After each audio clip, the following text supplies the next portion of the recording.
away from you a long time. I never thought I'd miss you so. Somehow I feel your love is real. Near you I want to be. The birds are singing, it is song time. The banjo strumming soft and low. I know that you yearn for me too. Swanee, you're calling me.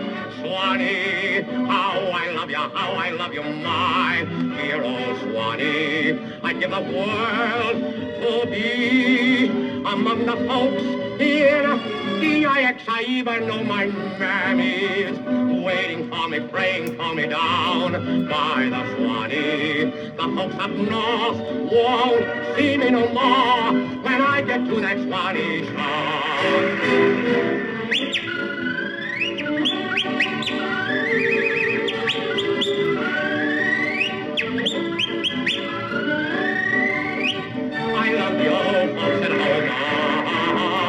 Swanee, how I love you, my dear old Swanee. I'd give the world to be among the folks in DIX. I even know my mammy's waiting for me, praying for me down by the Swanee. The folks up north won't see me no more when I get to that Swanee.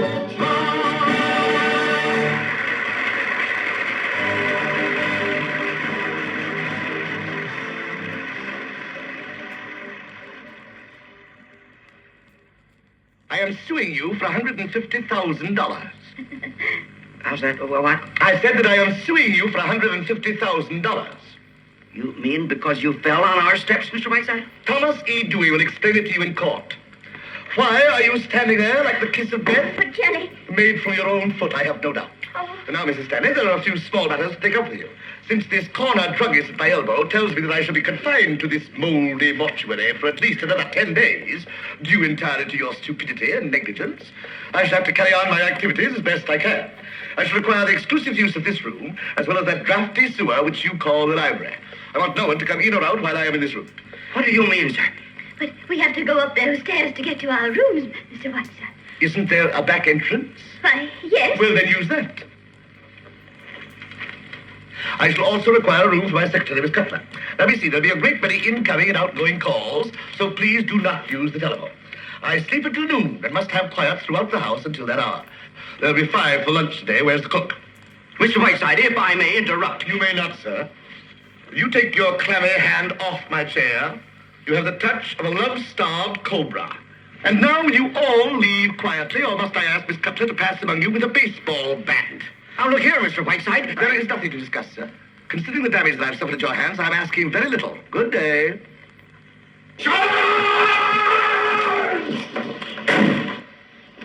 Teddy's got to go to Happydale now, at once. Now, he's down in the cellar. Get him up here right away. Well, there's no such hurry as that. No. When Ted is working on the canal, you can't get his mind on anything else. Well, look, darlings. Look, I'm frightfully sorry, but I've got an awful shock for you. Ted has killed a man, darlings. Nonsense. But there's a body in the window seat. Yes, dear. We know. You know? Well, what's he doing here? What happened to him? He died. Look, Aunt Martha, men just don't get into window seats and die. Oh, no, dear. He died first. Oh, wait a minute. Let's look all this. Now, look, darling, how did he die? Oh, Mortimer, don't be so inquisitive.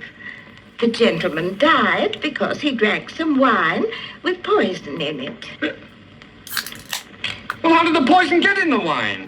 We put it in wine because it's less noticeable. When it's in tea, it has a distinct odor. You mean you put it in the wine? Yes. Oh, look at me, darling. You mean you knew what you'd done and you didn't want the Reverend Harper to see the body? Well, not at tea. That wouldn't have been very nice. Oh, it's first degree. Now, Mortimer, you know all about it and just forget about it. I do think that Martha and I have the right to our own little secret.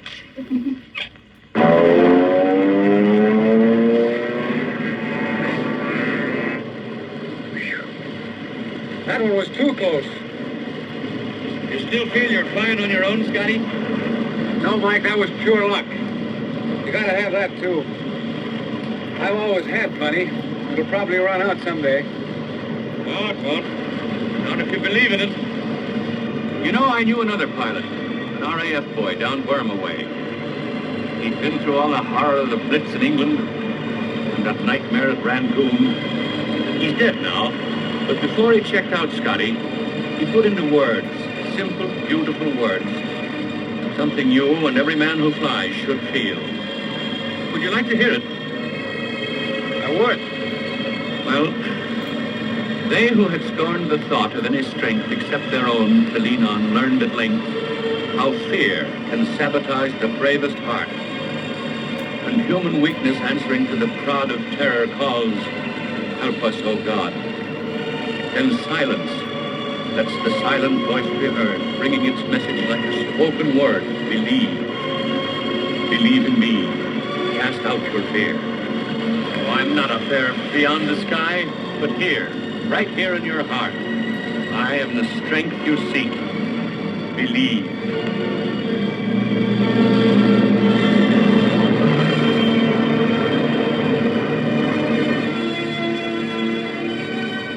And they believe.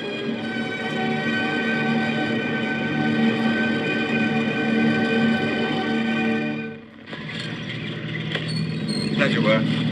Well, boys, we got another tough break. I just got word from headquarters that there's no landing field between here and our base where they can get a plane in to pick us up. Well, that means only one thing. We got a long hike ahead of us. And unless we stick together and work together, we're going to be in trouble. Plenty. As soon as Lieutenant Jacobs and his men get here, we'll shove off. Well, that's all. I'll never, never fail you when you are in Australia or out in the Aleutians or off among the Russians and flying over Egypt. Your heart will never be dipped. And when you get to India, I'll still be what I've been there. I've looked the field over, and lo and behold, they're either too young or too old.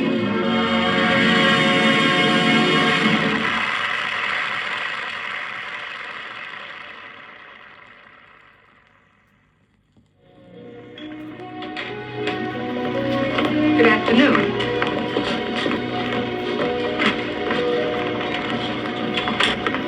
Sit here. Menu. Clear the dirty dishes off number 3 and pick up your feet for crying out loud. Sorry to leave you like that, but we're so short-handed, and now this. Let's see, you want a tea? No, I want a job. What? You seem to need help, and I want a job. Did you ever work in a restaurant before? No. Follow me. Kind of a nervous gal, aren't you? I'm just a little over-anxious, I guess. Well, you want to watch that. It's tough on dishes. Personally, I don't think you're the type for the work, but against my better judgment, I'll give you a trial. Now, you'll need white shoes. Ask for nurse's regulation any of the stores, $2.95. We furnish a uniform, but it comes off your first check, $3.95. You get it at cost and keep it laundered. If you don't suit us, we charge you 25 cents on the uniform. That comes off your check, too. Keep your own tips. Here, have your tea. Thank you. What's your name? Ida, what's yours? Mildred Pierce.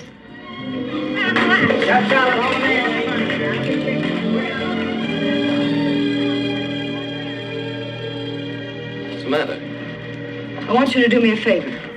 Sure, what? Stay away from Vita. Why, what's the matter with me if I suddenly sprouted 2 heads? I just don't want you to take her out so much, that's all. Oh. And it isn't funny. She's only 17 years old and spoiled rotten. What has that got to do with me? Look, Monty, I've worked long and hard trying to give Vita the things I never had. I've done without a lot of things, including happiness sometimes, because I wanted her to have everything. Now I'm losing her. She's drifting away from me. She hardly speaks to me anymore except to ask for money or poke fun at me in French because I work for a living. All kids are thoughtless at her age. Perhaps, but I still don't like it. I blame it on the way she's been living. I blame it on you. I don't think you understand Vita very well. She's not like you. You'll never make a waitress out of her. You're interfering with my life and my business. And worst of all, you're interfering with my plans for Vita, and I won't stand for it. I always knew that someday we'd come to this particular moment in the scheme of things. You want Vita and your business and a nice, quiet life, and the price of all that is me. You can go back to making your pies now, Mildred. We're through. All right, Vita, from now on, things are going to be different. I'll say they're going to be different. Why do you think I went to all this trouble? Why do you think I want money so badly? All right, why? Are you sure you want to know? Yes. Then I'll tell you. With this money, I can get away from you. Vita. From you and your chickens and your pies and your kitchens and everything that smells of grease. I can get away from this shack with its cheap furniture and this town and its dollar days and its women that wear uniforms and its men that wear overalls. Vita, I think I'm really seeing you for the first time in my life, and you're cheap and horrible. You think just because you made a little money you can get a new hairdo and some expensive clothes and turn yourself into a lady. But you can't. Because you'll never be anything but a common frump whose father lived over a grocery store and whose mother took in washing. With this money, I can get away from every rotten, stinking thing that makes me think of this place or you. Vita! Not on your life! I said give it to me!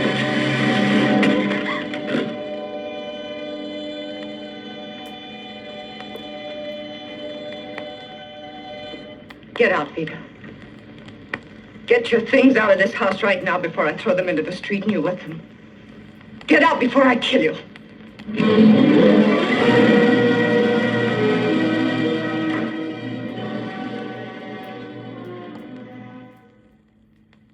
You know you don't have to act with me, Steve. You don't have to say anything, and you don't have to do anything. Not a thing. Oh, maybe just whistle. You know how to whistle, don't you, Steve? You just put your lips together and blow.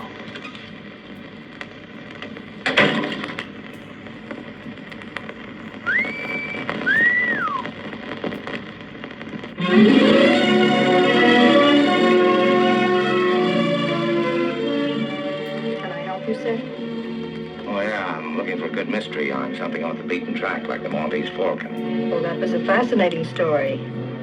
But here's one that has everything the Falcon had and more. It's Raymond Chandler's latest bestseller, The Big Sleep. What a picture that'll make. You mind if I look at it?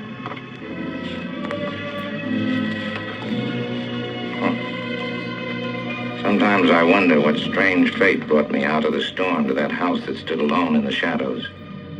As I probed into its mysteries, every clue told me a different story.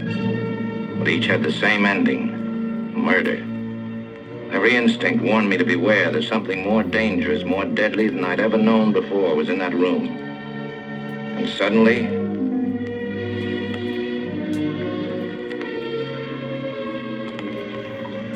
you wanted to see me?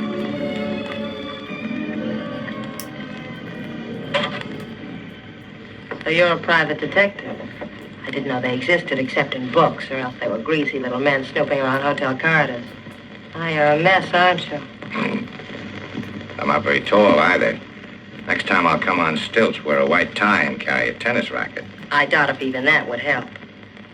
Now, this business of Dad's, think you can handle it for him? It shouldn't be too tough. Really? I would have thought a case like that took a little effort. Not too much. What will your first step be? The usual one. I didn't know there was a usual Oh, one. sure there is. It comes complete with diagrams on page 47 of How to Be a Detective in 10 Easy Lessons, correspondence school textbook, and your father offered me a drink. You must have read another one on how to be a comedian. Hear what I said about the drink? I'm quite serious, Mr. Marlowe. My I father's said your trying to help father- yourself. You know, I don't see what there is to be cagey about, Mr. Marlowe. But I don't like your manners. Well, I'm not crazy about yours. I didn't ask to see you. I don't mind if you don't like my manners. I don't like them myself. They're pretty bad. I grieve over them long winter evenings, and I don't mind you rinsing me or drinking your lunch out of a bottle. But don't waste your time trying to cross-examine me. People don't talk to me like that. Oh. You always think you can handle people like trained seals. Uh-huh. I usually get away with it, too. How nice for you. I'm wasting your time. Why, Mrs. Rutledge?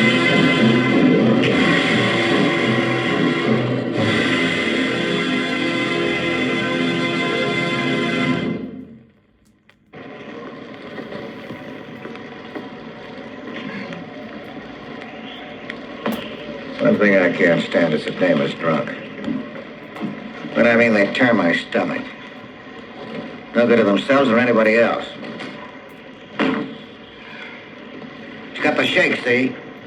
So she has a drink to get rid of them. That one tastes so good, so she has another one. First thing you know, she's stinko again. You gave me my first drink, Johnny. Oh, so it's all my fault now. Everybody has their first drink, don't they? But everybody ain't a lush. If I'd known you was going to act this way, I wouldn't have come here. I'd have known what you're like. You wouldn't have been asked. Gee, honey, you're as mean as can be. Mean as can be. Now, what does that remind me of? Well, don't you remember? That was in a song. She used to sing it. Yeah, that's right. No, I gave her a first chance. Took her out of the chorus. Made her a singer. Mention that while you're at it. Why ain't you a singing star instead of a lush? Gee, Johnny, I didn't mean anything. Yeah. Now, look, Gay. Why don't you give us your old song, hmm? You mean right now? Yeah. I can't. Ah, sure you can. Please, Johnny, don't make me. I won't make you do anything. Tell you what, I got a proposition for you. Now, you sing us your song, you can have a drink. Can I have the drink first? No, the song, then the drink. Without any accompaniment? Now, look, do you want a drink or don't you?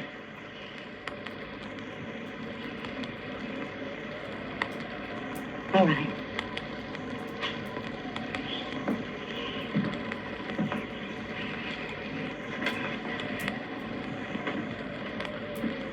Well? My gowns were gorgeous. Always low-cut, very décolleté. I wore hardly any makeup. Just some lipsticks, that's all. No lights. Just a baby spot. I wouldn't have any entrance. They'd play the intro in the dark, and a spot would come on, and there I'd be.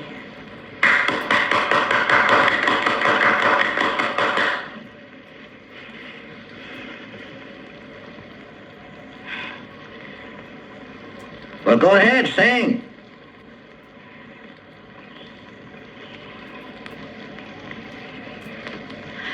Moaning low, my sweet man is gonna go. When he goes, oh Lordy, he's the kind of man, needs the kind of woman like me. Give me that drink now, Johnny. No. Johnny. No. But you promised. So what? You said that. But you were right.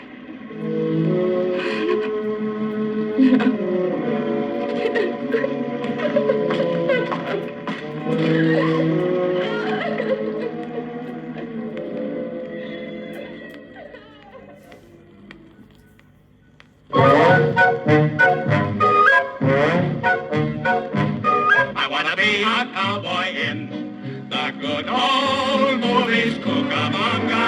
I'm on my way. I'll ride the trail for RKO. I'll rope for Paramount. We'll get more mail for MGM than they can ever count. Republic and Columbia will star me in the lead, and Monogram will pull me to stop a small stampede. All the independents will offer us a piece, a Technicolor feature, United Artists release. Are you listening, Goldwyn, Selznick, and the others? Is there anyone we've forgotten? We thank you, Warner Brothers! I wanna be a cowboy in the good old movies. Pomona, Azusa, Corona, Palm Springs. Oh! Palm Springs, huh? I made it up. Oh. California, we're on our way.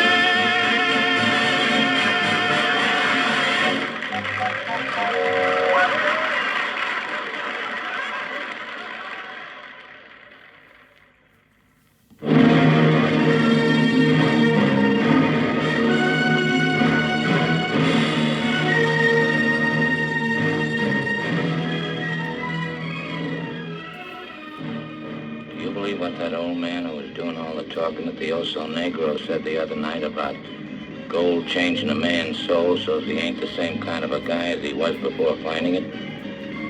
Guess it all depends on the man. That's exactly what I say. You know anything about prospecting? Not much when you come right down to it. We might have real use for an experienced guy like that old-timer. Let's go hunt him up right away. Will I go? What a question. Of course I'll go. Any time, any day. I was only waiting for one or two guys to ask me. Out for gold? Always at your service. El terreno es muy peligroso. Hay que abrirse paso a machete. What's all that about? We're going. The country's very wild and dangerous. Have to cut away through jungles and climb mountains so high they rise above the clouds. The tiger's so big and strong they can climb trees with burrs in their mouths. Good. Glad to hear such tall tales, because that means mighty few outsiders have ever set foot there. Well, let's get going.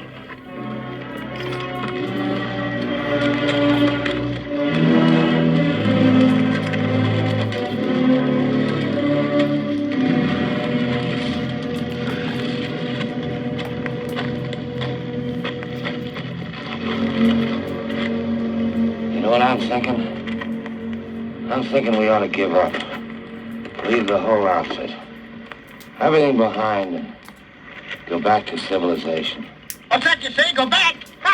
Well, tell my old grandmother. I got two very elegant bedfellows who kick at the first drop of rain and hide in the closet when thunder rumbles. My, what great prospectors. Two shoe clerks reading the magazine about prospecting for gold in the land of the midnight sun, south of the border or west of the Rockies. That's a trap. Shut up, or I'll smash your head flat. Go ahead, throw it. If you did, you'd never leave this wilderness alive. Without me, you two would die here more miserable than rats. I'll leave him alone. Can't you see the old man's nuts? Nuts, am I? Let me tell you something, my two fine bedfellows. You're so dumb there's nothing to compare you with. You're dumber than the dumbest jackass. Look at each other, will you? Do you ever see anything like yourself for being dumb specimens? You're so dumb, you don't even see the ridges you're treading on with your own feet.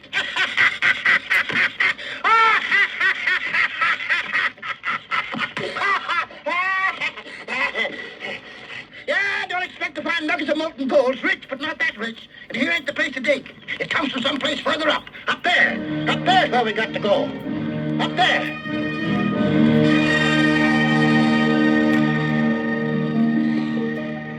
Is that it? That's it, all right.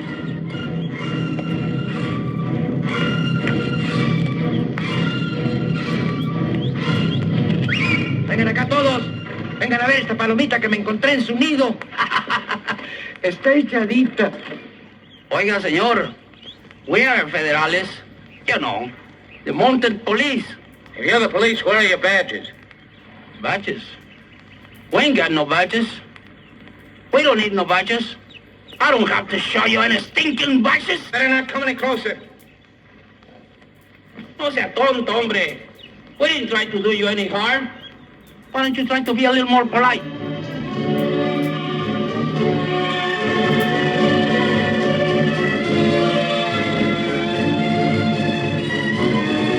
Well, I reckon that's about everything. Each man's bars with his goods better be his own responsibility. Bye. Bye, Martin. Thanks. Yeah.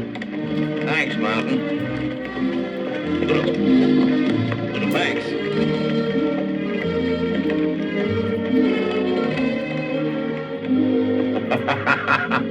It's a joke, Dodgy. Aren't you going to let me in on it? In on it? Sure I will. Sure. Well, go ahead and spill it. What's so funny? I was just thinking what a bonehead play that old jackass made when he put all his goods in our keeping. Oh, man, can't you see it's all ours? We don't go back to Durango at all, Savvy? Not at all. We take all his goods and go straight up north. Leave the old jackass flat. You aren't serious, are you? You don't really mean what you're saying. Fred C. Dobbs don't say nothing he don't mean. As long as I'm here and can do anything about it, you won't touch a single grain of the old man's goods. I know exactly what you mean. You want to take it all for yourself and cut me out. Oh, you're not putting anything over on me. I see right through you. For a long time, you've had it in your mind to bump me off at the first good opportunity and bury me out here in the bush like a dog. So you can take not only the old man's goods, but mine in the bargain. Yeah. I'm going to finish this right now. You're going to murder me? No, brother, not murder. No, your mistake. I'm doing this to save my life, that you'd be taken from me the minute I wasn't looking at you. Up, march. Where? To your funeral. Come on, keep going.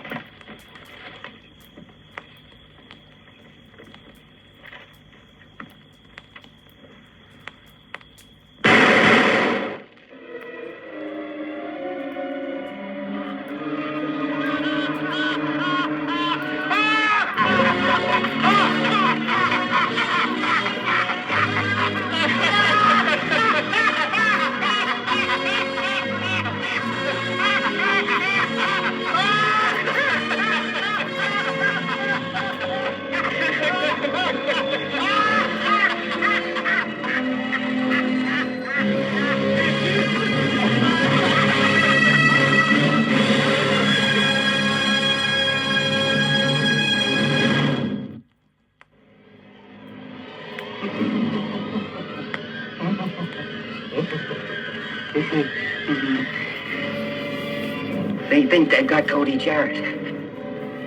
They haven't got Cody Jarrett. You hear? They haven't got him.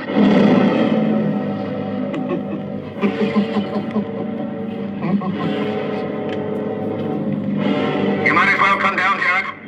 There's no one left but you. Come and get me!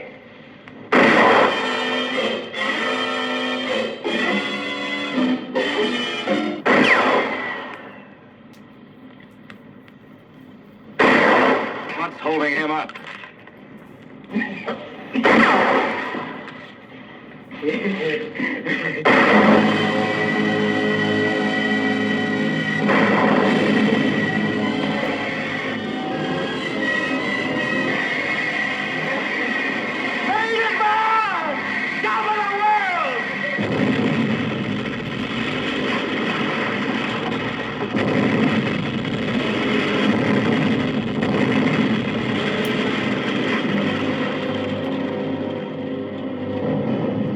Cody Jarrett.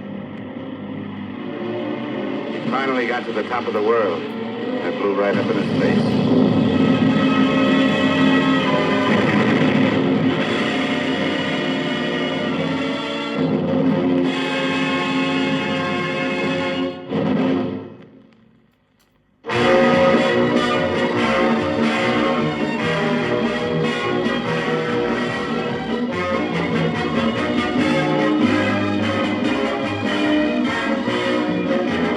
I'm a Yankee Doodle dandy, Yankee Doodle do or die. A real live nephew of my Uncle Sam, born on the 4th of July. I've got a Yankee Doodle sweetheart, she's my Yankee Doodle joy. Yankee Doodle came to London just to ride the ponies. I am that Yankee Doodle boy. Oh, things were tough. But at least I was in New York. I had a trunk full of songs and play scripts and a heart full of confidence. I'm glad I had it. I'm sorry, I can't use this car. Youth needs confidence. I'd learned my job the hard way, all over the United States. And now guys who had never been past the corner cigar store were saying my stuff was no good. A kid had to believe in himself to buck that.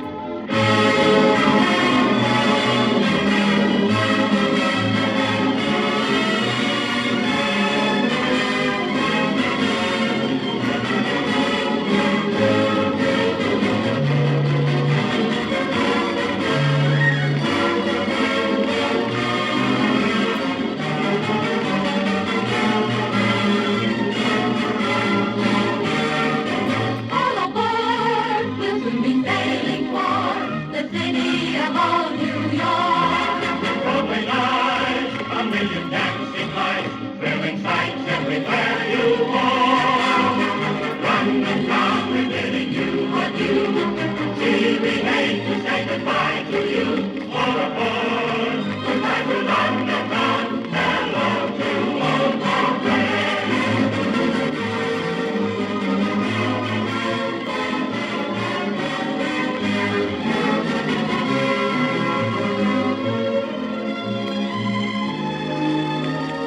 Give my regards to Broadway.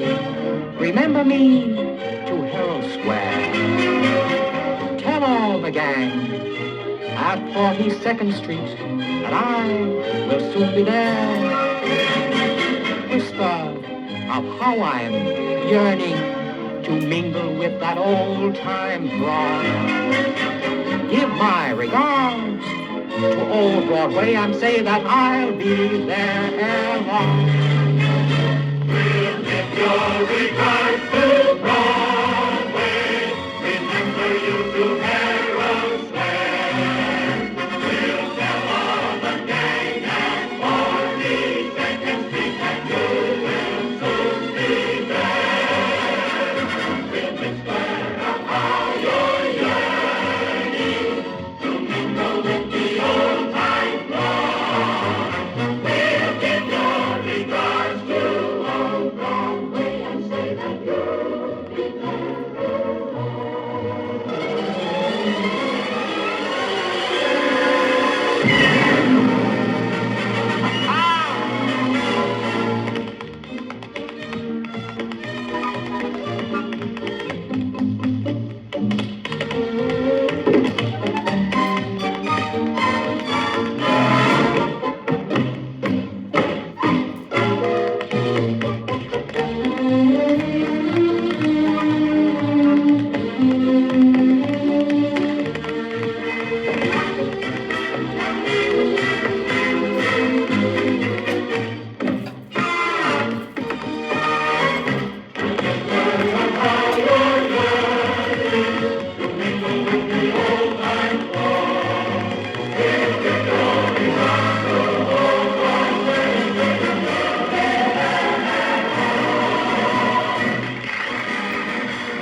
I'm Yankee Doodle Dandy. Yankee Doodle, do or die.